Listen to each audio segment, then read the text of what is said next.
everyone, Chris here, and welcome to my channel. In today's 5 on Friday, I'm here to share with you 5 sci-fi recommendations. So again, we're still in the midst of Galaxy-a-thon, although it is almost over.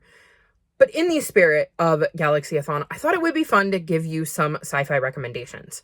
I don't read a ton of sci-fi, but there have been some sci-fi books I absolutely love. And I tried to pick some ones that maybe I haven't seen mentioned a ton, even though some of the popular ones I do like. I just thought it might be nice to maybe recommend you some titles that you haven't heard of before or haven't thought about in a while. So first up, I'm going to recommend The Calculating Stars. This is the first book in the Lady Astronaut series, and this book has been on my mind because book 4 is about to be released, and it's been a while since book 3 came out, and I absolutely love this series. This is a alternate history sci-fi, as we're following Elma York, who lives in 1952. And one night, a huge meteorite takes out a giant chunk of the East Coast, and it leads to the Earth kind of being unstable. It's not going to be safe for us to continue to live here. And this means we need to find a way to get off Earth, which definitely increases our space exploration. Now, Elma is a former WASP pilot and a mathematician, which earns her a spot at the International Aerospace Coalition as they attempt to put a man on the moon. And Elma, being surrounded by a ton of other very talented women, soon wonders, why is it only men? Why can't women also go to space? So we get to see the space program kind of get accelerated due to the fact that in a very short time, it is not going to be safe for humans to live on the Earth because of the damage this meteorite has done. And I thought this book was absolutely fascinating. I think it is really, really interesting to kind of explore this what if, especially in a time period where we hadn't been to space. We didn't know what was out there. We didn't even know if it was possible to get to space or land on the moon or what we would find if we did land there.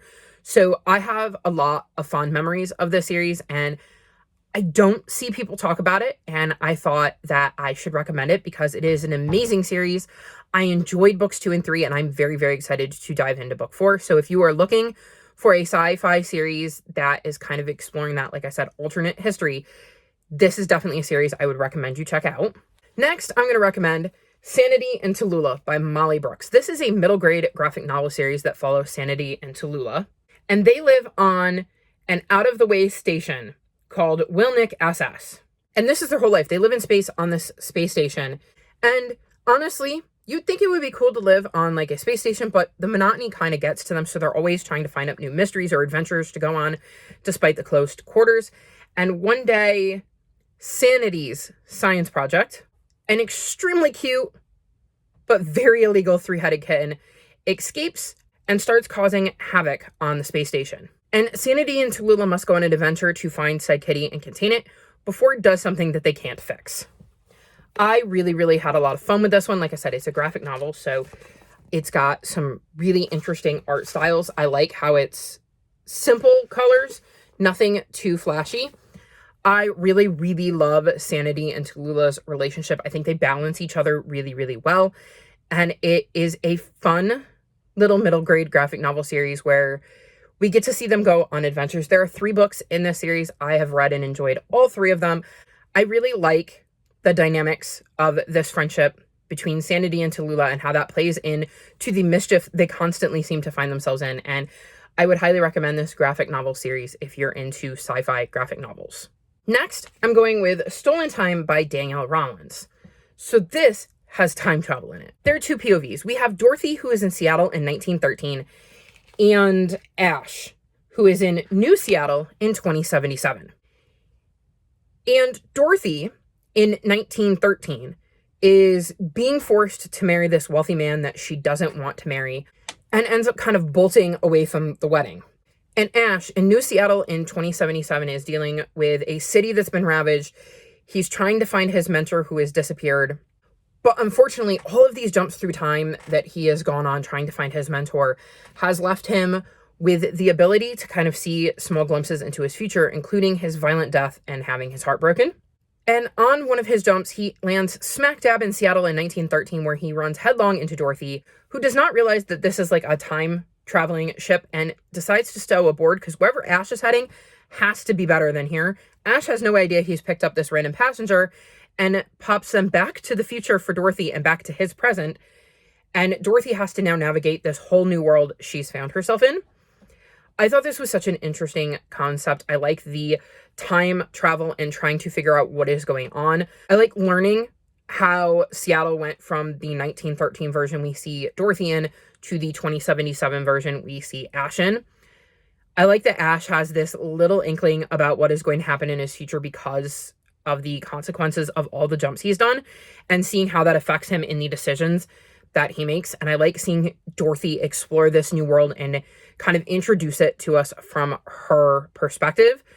I thought this was a really well done time travel sci-fi. I love a time travel trope, so it was always going to be interesting to me. I've read this twice, enjoyed it both times. It's a real easy read, really easy to follow along with, and I had a lot of fun with it. Then I'm going to recommend Claude, Evil Alien Warlord Cat. And this follows Claude, who is an evil alien warlord cat. I'm sure you're shocked to hear this. So this is a middle grade sci-fi where we follow Claude, who has been exiled from his planet and ends up here on Earth, and he's very, very not happy about it. And then there's Raj, who had a pretty decent life until his mom gets a new job in Oregon, which is so far away from where he lives currently in Brooklyn, and he kind of has to start over. But then he thinks things might not be so bad when he meets Claude and decides that maybe Oregon isn't so bad because he's going to have this cute little kitty. Little does he know exactly who Claude is and what Claude's motives are. So this is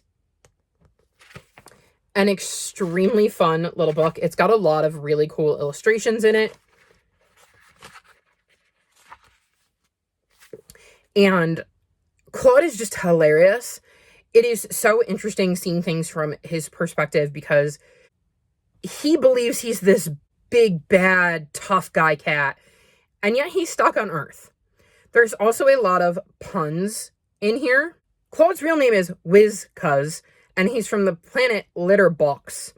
And there's a bunch of other puns in there, and it's just so hilarious to watch Raj believe that this is an innocent cat and not some scheming, lying, evil villain of a cat. And it is so much fun to watch Claude try to pull the wool over Raj's eyes and how their relationship develops.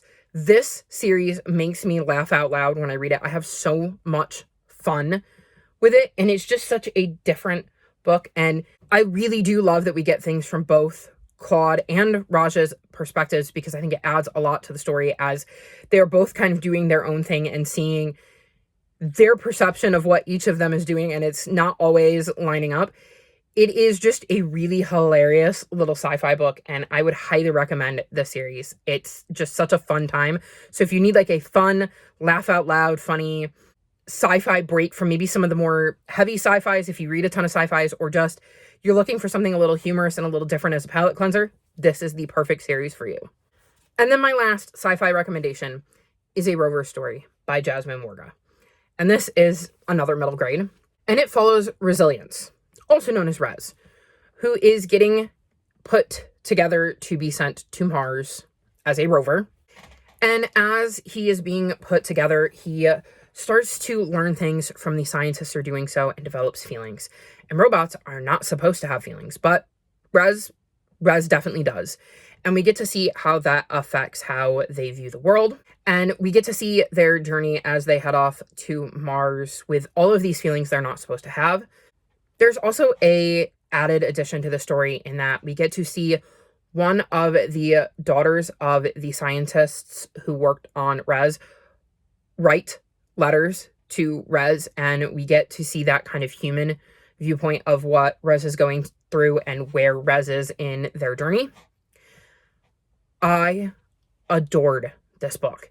It gave me all of the feels. I fell in love with Rez as a character, and it was fascinating watching their journey and seeing how different they were to other rovers and machines that they had to interact with. I absolutely adored every single second of this. This was such an easy 5-star, and it's such a brilliant story that I think would appeal to readers of all ages. I just seriously fell in love with Rez and their story and their journey and the relationships they develop that they shouldn't be developing because they're a robot and they shouldn't be having relationships and feelings, but it was such an amazing journey that we went on with Rez, and this is another one that if you haven't checked it out, you absolutely should, but it definitely is not the lighthearted tone of Light Clawed. This one has a lot more serious stuff and a lot more emotion in it, so keep that in mind going into this, that it is not a lighthearted novel. It's got a lot of heart to it, and I just absolutely love this. So there you have it. Those are 5 sci-fi books that I would recommend you check out if you haven't already. What is a sci-fi book that you would recommend? Let me know in the comment section below. All of my social media is linked in the description below if you'd like to come chat with me. If you've made it this far in the video, leave me alien emojis. Like this video and subscribe to my channel, and I'll talk to you next time. Bye!